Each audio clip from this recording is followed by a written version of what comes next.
بسم اللہ الرحمن الرحیم۔ حدیث نبوی صلی اللہ علیہ وسلم۔ ایک شخص حارث بن حشام نامی نے حضور صلی اللہ علیہ وسلم سے سوال کیا تھا کہ حضور آپ پر وحی کیسے نازل ہوتی ہے؟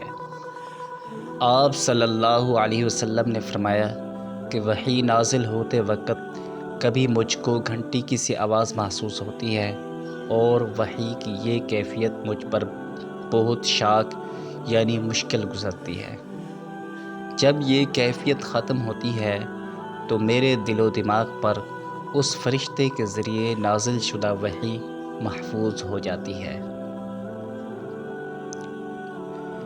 اور کسی وقت ایسا ہوتا ہے کہ فرشتہ بشکل انسان میرے پاس آتا ہے اور مجھ سے کلام کرتا ہے، بس میں اس کا کہا ہوا یاد رکھ لیتا ہوں۔